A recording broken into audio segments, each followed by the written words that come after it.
There's no excuse for you fighting the way you did. You have Saiyan blood running through your veins.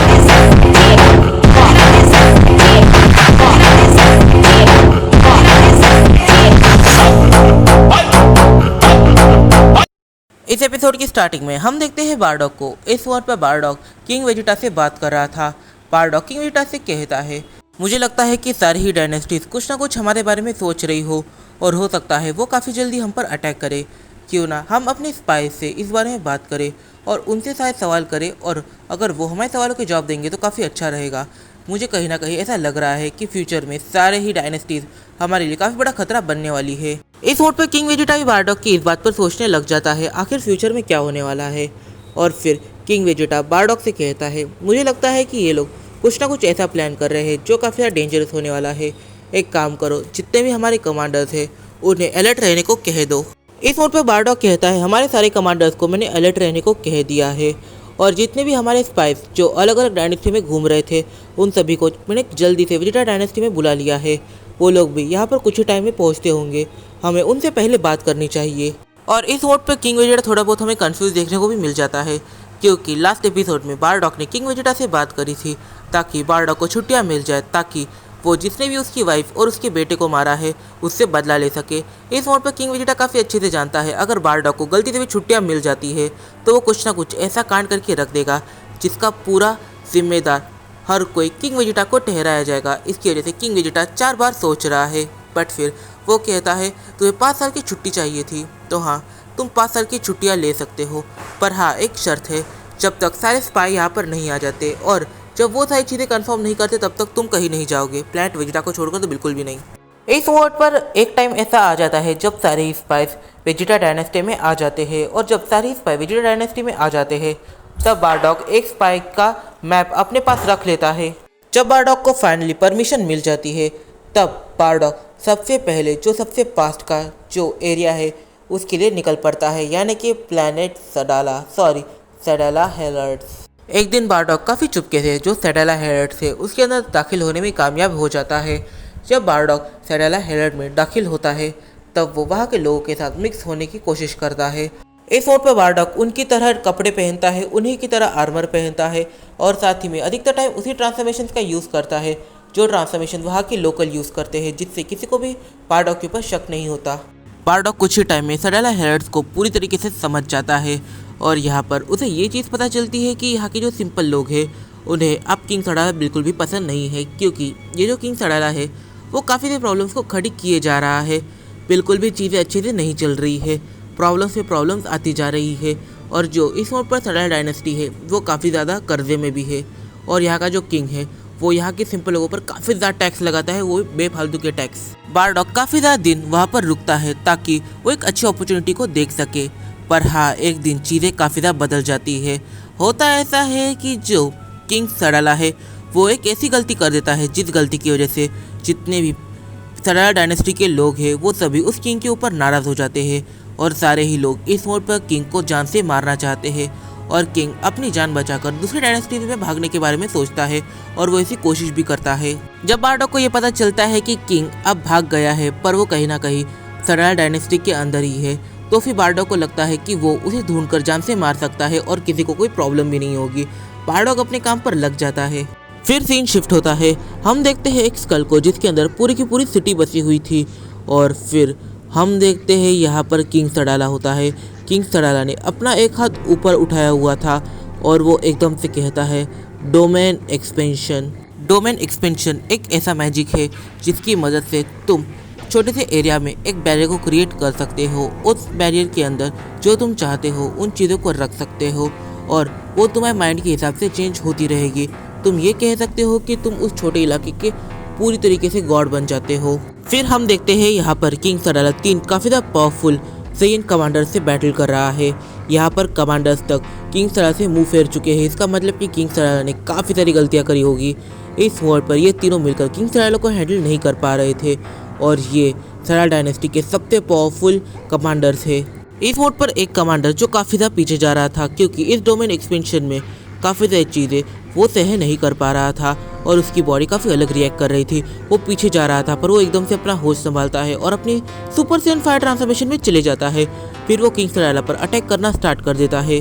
इस mode पर उस San का पंच सीधा king सडाला के पेट में लगता है और पहले कमांडर ने जब किंग सडाला को सक्सेसफुली पंच मारा है तो फिर जो सेकंड कमांडर होती है वो अपनी स्टिक की मदद से किंग सडाला के थिक सर के पीछे काफ़ी जोर से अटैक करती है। इस मोड पर किंग सडाला इन दोनों के अटैक से बच नहीं पाया पर उसे कुछ भी डैमेज नहीं हुआ। वो जैसे इन तीरों के साथ ही खेल रहा था। और इस मोड पर जो बूढ़ा कमांडर होता है वो भी किंग सडाला पर अटैक करना स्टार्ट कर देता है। इस मोड पर ये जो बूढ़ा कमांडर है ये वीक तो बिल्कुल भी नहीं है, ये इस मोड पर नौजवान कमांडर्स की एकदम स्ट्रेंथ के मामले में इक्वल आ रहा है। मतलब कि ये अपने यंग टाइम में काफ़ी ज़्यादा पावरफुल हुआ करता होगा। इस मोड पर इसके पास थोड़ी बहुत स्ट्रेंथ है और यहाँ पर इसके पास बैटल एक्सपीरियंस काफ़ी ज़्यादा तगड़ा है। इस मोड पर किंग सडाला इन तीनों में से किसी एक को भी जिंदा नहीं छोड़ना चाहता। किंग सडाला इन तीनों को ही फेंकने लग जाता है, इन पर काफ़ी ज़्यादा डेंजरस अटैक करने लग जाता है और ये अटैक इतने ज़्यादा डेंजरस है कि ये इन तीनों की ही जान ले सकते हैं। इस मोड पर ये तीनों थोड़ा बहुत डिस्टेंस मेंटेन करते हैं, इसकी वजह से इन्हें कुछ ज़्यादा डैमेज नहीं होता। पर जो किंग सडाला है वो बारी बारी इनके पास आते जा रहा था और डेंजरस अटैक किए जा रहा था। इस मोड पर ये इवेंट काफ़ी ज़्यादा अलग चल ही रहे थे कि तभी इस मोड पर किंग सडाला के डोमेन को चीरते हुए और एक डोमेन आ जाता है और ये होता है एक सेन सोल्जर।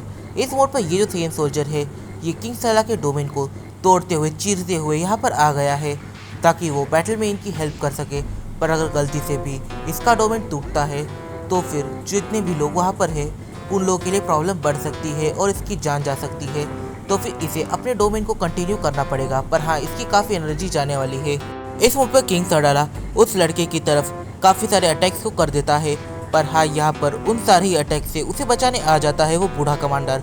वो बूढ़ा कमांडर इस मोड पर उस यंग सोल्जर से कहता है, तुमने काफ़ी अच्छा काम करा है, तुम यहाँ पे इसे अगर होल्ड कर पाए तो ये काफ़ी अच्छा रहेगा। इस मोड पर वो सोल्जर कमांडर से कहता है, सर मेरे पास बिल्कुल भी एनर्जी नहीं है और मैं इस डोमेन को कुछ ज़्यादा लंबा नहीं चला सकता। पर हाँ, एक चीज़ है जो मैं कर सकता हूँ, मैं अपना ही एक अलग प्लान बना के यहाँ पे आया हूँ, वरना मैं यहाँ पर सुसाइड करने नहीं आया होता। मैं इस वॉर पर अपने डोमेन को इस डोमेन के एकदम एज पर लेके जाऊँगा जिससे कि ये डोमेन और वो डोमेन दोनों ही डोमेन आपस में काफ़ी डेंजर तरीके से टकराएंगे और फिर जब एक छोटा सा होल बनेगा इन टकराव की वजह से, तब हम उस होल की मदद से यहाँ से निकल लेंगे और फिर बाकी लोग को यहाँ पर लेकर आ जाएंगे। पर एक काफ़ी ज़्यादा इम्पॉर्टेंट बात, यहाँ पर जो होल बनेगा वो मुश्किल से 2 सेकंड तक टिकेगा। 2 सेकंड में हम चारों को यहाँ से बाहर जाना है, ये नेक्स्ट टू इम्पॉसिबल होने वाला है। पर हाँ, हमें ट्राई करना ही पड़ेगा। इस मोड पर जो बूढ़ा कमांडर है वो काफ़ी अच्छे से जानता है ये नेक्स्ट टू इम्पॉसिबल है, ये हो ही नहीं सकता। बट हाँ, वो जो यंग कमांडर्स है उन्हें यहाँ पर आवाज़ लगाता है और उन्हें सारी चीज़ें एक्सप्लेन करने लग जाता है दूर से ही। दोनों ही यंग कमांडर्स बूढ़े कमांडर की तरफ भागने लग जाते हैं। इस मोड पर किंग सडाला ये काफ़ी अच्छे से जानता है कि ऐसा हो ही नहीं सकता कि कोई 2 सेकंड में यहाँ से निकल जाए, ये नेक्स्ट टू इम्पॉसिबल है। इसकी वजह से किंग सडाला उन्हें भागने देता है और वो खुद धीरे धीरे चलकर वहाँ पर जाने लग जाता है। इस मोड पर ये चारों ही उस होल के काफ़ी ज़्यादा पास पहुँच जाते हैं और यहाँ पर वो होल धीरे धीरे बनना स्टार्ट होता है। इस मोड पर ये चारों ही छलांग मारने ही वाले होते हैं, पर एक चीज़ को देखकर ये चारों ही काफ़ी ज़्यादा शॉक हो जाते हैं और यहाँ पर उस होल से बाहर आता है बारडॉग। इस मोड पर बारडॉग काफ़ी ज़्यादा इविल तरीके से स्माइल कर रहा था। बारडॉग की आंखों पर पट्टी भले ही बंधी हुई थी बट फिर भी ऐसा लग रहा था कि वो चीज़ों को देख पा रहा है। इस मोड पर हम देखते हैं कि बारडॉग मिडिल एयर में होता है। वैसे तो बारडॉग बीच हवा में होता है, पर अचानक से वो उस फीमेल कमांडर के काफ़ी ज़्यादा पास आ जाता है और वो एकदम से उसकी छड़ी को पकड़ लेता है। फीमेल कमांडर एकदम से बारडॉग को देखकर काफ़ी ज़्यादा शॉक होती है और वो बारडॉग की एनर्जी की को सेंस करने की कोशिश करती है। जैसे ही वो बारडॉग की एनर्जी की को सेंस करती है वो समझ जाती है कि ये एक लो क्लास वॉरियर है, बिल्कुल उसी की तरह। यहाँ पर बारडॉग उसकी छड़ी को उसे छीनने लग जाता है, पर वो इस मोड में अपनी छड़ी को बिल्कुल भी नहीं छोड़ती। बारडॉग बिना कुछ कहे उसे ही उछाल देता है और उसके हाथ से छड़ी छीन लेता है। वो ये देखकर शॉक हो जाती है कि स्ट्रेंथ के मामले में किसी ने तो उसे काफ़ी बदतर तरीके से हराया। इस मोड पर इस नए कैरेक्टर को देखकर किंग सडाला काफ़ी ज़्यादा शॉक होता है, पर वो बारडॉग को ठीक से नहीं पहचानता। वो बारडॉग की एनर्जी की को सेंस करने की कोशिश करता है, तब उसे ये समझ आ जाता है कि ये एक लो क्लास वॉरियर है, मतलब कि उसके लिए इतना बड़ा थ्रेट नहीं है, ऐसा उसे लगता है। वो एक काफ़ी हल्का फुल्का अटैक बारडॉक पर करता है, पर बारडॉक उस टिक की मदद से ही उस अटैक को दूसरी तरफ फेंक देता है और यहाँ पर बारडॉक अपनी स्पीड की मदद से ठीक उसके पेट में उस छड़ी को काफ़ी ज़ोर से मारता है। इस वोट पर किंग सराला समझ जाता है कि ये कोई हल्का फुल्का वॉरियर नहीं है। इसका मतलब कि अब किंग सराला को थोड़ा सा जोर दिखाना पड़ेगा। किंग सराला थोड़ा बहुत जोर दिखाने लग जाता है, बट यहाँ पर बारडॉक उसके जितना भी जोर वो लगा रहा था उससे बारडॉक को कुछ ज़्यादा फर्क नहीं पड़ रहा था। किंग सराला अपनी 100% पावर्स पर चले जाता है और बारडॉक भी अपनी 75% पावर्स पर निकल लेता है। यहाँ पर जो किंग सराला है वो काफ़ी ज़्यादा डेडली अटैक्स बारडॉक पर करने लग जाता है, पर बारडॉक एक तो उन अटैक्स को पूरी तरीके से होल्ड कर रहा था या फिर डॉज कर रहा था। इस मोड पर सारे ही अटैक्स बारडॉक के सामने काफ़ी ज़्यादा वीक दिख रहे थे। बैटल करते करते बारडॉक एकदम से रुक जाता है और जब बारडॉक एकदम से रुकता है किंग सराला वैसे ही पीछे जाने लग जाता है ताकि उसे थोड़ा बहुत टाइम मिल सके।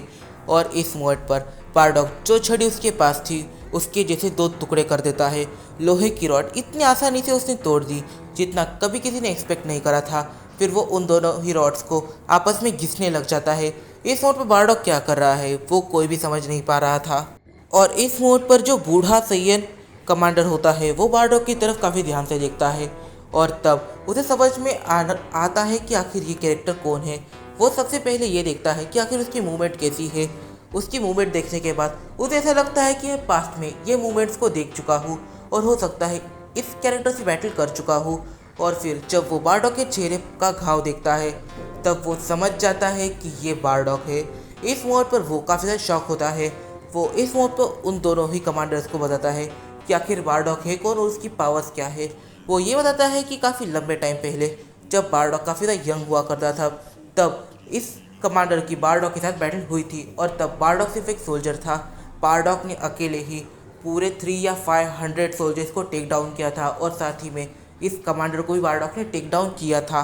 इस मोड पर बारडॉक ने जिस फीमेल सेन से वो हथियार छीना था वो फीमेल सेन इस मोड पर कहती है, मुझे लगा था कि मैं अब तक की सबसे ज़्यादा पावरफुल लो क्लास वॉरियर हूँ, पर मुझसे भी ज़्यादा पावरफुल कुछ कैरेक्टर एग्जिस्ट करते हैं। ये देखकर मैं काफ़ी ज़्यादा शॉक हूँ। और यहाँ पर वो ये सवाल करती है कि आखिर उसकी एज कितनी है। इस मोड पर वो जो सोल्जर है वो कहता है मुझे उसकी एज के बारे में कुछ भी नहीं पता। और यहाँ पर ये जो फीमेल सेन है वो बारडॉक की हेल्प करने के लिए आगे बढ़ती है। वो सबसे पहले जाती है और जो किंग सराला है उसे काफ़ी दूर से पकड़ लेती है। इस मोड पर बारडॉक किंग सराला के बॉडी के अंदर उन दोनों ही रॉड्स को एकदम से घुसा देता है और यहाँ पर किंग सराला को इससे काफ़ी ज़्यादा पेन होता है। बारडॉक एक से एक अटैक उसके ऊपर किए जा रहा था, काफ़ी ज़्यादा डेंजरस अटैक, क्रिटिकल अटैक्स जितना तुम लोगों ने एक्सपेक्ट भी नहीं किया था। ये बैटल काफ़ी ज़्यादा ब्रूटल होने वाली थी, पर चीज़ें बद से बदतर हो जाए उससे पहले किंग सराला की मौत हो जाती है। फिर बारडॉक बिना किसी से कुछ भी कहे वहाँ से निकल लेता है क्योंकि बारडॉक का यहाँ पर काम खत्म हो जाता है और बारडॉक इतनी तेज़ से निकला था कि वो किसी को दिखता भी नहीं है। तो इस वीडियो में काफ़ी सारे सवाल निकल के आते हैं। सबसे पहला सवाल तो यहाँ पर ये निकल के आता है, बारडॉक ने पहले कैंडिडेट को यहाँ पर जान से मार दिया है, अब बचे 12 कैंडिडेट्स, तो अब बारडॉक इन 12 कैंडिडेट्स को कैसे मारेगा और क्या बारडॉक की पावर आगे सीरीज में बढ़ेगी या फिर बारडॉक को इसी पावर लेवल के ऊपर आगे बैटल करनी पड़ेगी। तो इस वीडियो में काफ़ी सारे सवाल निकल के आते हैं, तो इन फैसलों के जवाब हम जानिए अपने आने वाले कुछ वीडियोज़ में। तब तक के लिए बाय बाय। अगर तुम्हें ये वीडियो पसंद आई है तो जल्दी जाकर इस वीडियो को एक लाइक कर दो और कमेंट करना मत भूलना क्योंकि मैं तुम्हारे कमेंट का वेट करते रहता हूँ। और मुझे इंस्टाग्राम पे फॉलो करना मत भूलना, लिंक डिस्क्रिप्शन में दिया हुआ है। तो मिलते हैं अपने अगली वीडियो में।